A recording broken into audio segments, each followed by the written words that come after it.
Hello students, now there is a topic for the ray diagrams. Now there are mainly three rules for the formation of ray diagrams. आप किस तरह ray diagrams बनाएंगे उसके लिए 3 rule आपको follow करने हैं and the topic will be done. बहुत आसान है, ठीक है. Look, सबसे पहले फर्स्ट रूल ये कहता है whenever a light ray goes parallel to the principal axis. For suppose this is a concave mirror, okay, ये concave mirror है and this is your convex mirror. Whether it is a concave or it is a convex mirror, whenever the light goes parallel to the principal axis, it will always bend to the focus. वो focus पे bend होगी और it will appears to bend to the focus. देखिए कैसे. For suppose ये concave mirror है, हमने इससे पहले वाली वीडियो में आप देख सकते हैं spherical mirror वाली वीडियो में. जब ये converge करता है, concave mirror converge करता है, तो पहला रूल ये कहता है कभी भी कोई रे principal axis के parallel जाएगी, it will always bend at focus. या तो वो फोकस पे बेंड होगी, मीट करेगी फोकस पर, और यहाँ क्या होगा, ये डाइवर्जिंग मिरर होते हैं कॉन्वेक्स, मैंने आपको पहली वीडियो में बताया है, ये तो डाइवर्ज कर देगा. अब क्या होगा, लाइट तो डाइवर्ज हो गई, फोकस तो इधर है, तो हम इसी रे को जब एक्सटेंड करेंगे तो it appears to pass from focus.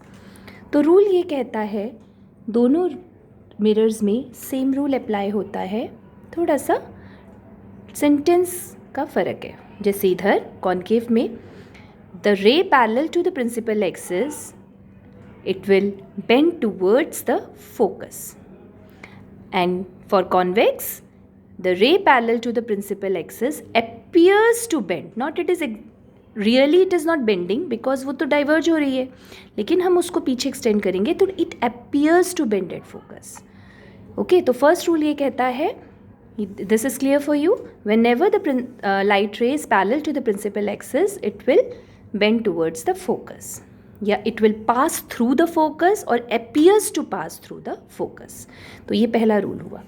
Second rule देखिए, जस्ट अपोजिट ऑफ इट. पहले हम कॉन्केव और कॉन्वेक्स ड्रॉ कर देते हैं.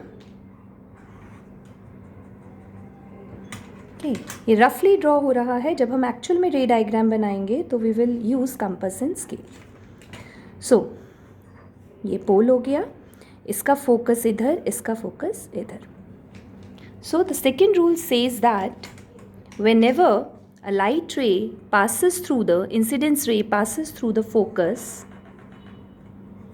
it will go parallel to the principal axis, means opposite to it. वहाँ है कि लाइट रे अगर इंसिडेंट हो रही है स्फेरिकल मिरर पे parallel to the principal axis, so it will pass through the focus, ठीक है, या appears to pass through the focus. But अगर फोकस पे ही पड़ रही है लाइट, ठीक है, incidence ray is on the focus, then after reflection it will go parallel to the principal axis.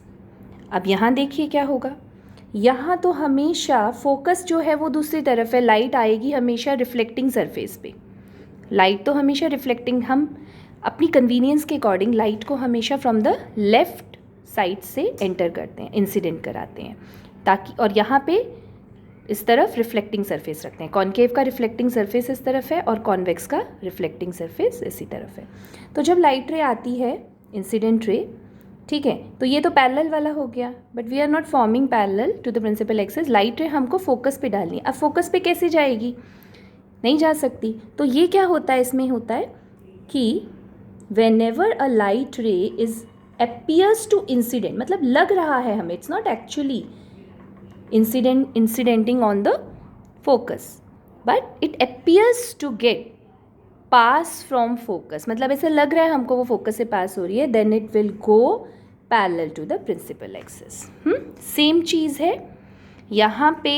Light रे जब अगर प्रिंसिपल एक्सिस के पैरेलल आएगी तो वो फोकस से पास करेगी, appears to pass from focus, और यहाँ पे अगर वो फोकस से पास करेगी तो it will go parallel to the principal axis और appears to go it is also going parallel to the principal axis, but when the light ray appears to fall on focus, यहाँ appears to fall but यहाँ actually passing through focus. okay, actually falling on focus, ये appears to fall on focus.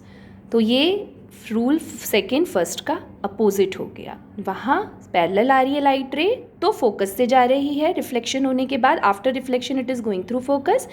और second rule में incidence focus पे हो रही है और after reflection it is going parallel to the principal axis. So ये दो रूल हो गए. थर्ड रूल क्या कहता है? Third rule is somehow similar to the law of reflection.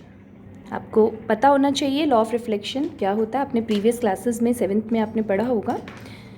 तो लॉ ऑफ रिफ्लेक्शन कहता है the incident angle of incidence is always equal to the angle of reflection. ठीक है ना.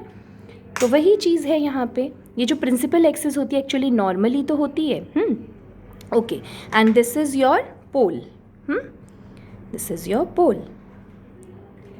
नाउ व्हाट हैपन्स, तो थर्ड रूल क्या कहता है? When incidence ray fall on pole of the mirror, चाहे वो कॉनकेव हो चाहे वो कॉन्वेक्स हो, पोल पे फॉल करता है, then it will reflect by forming the same angle.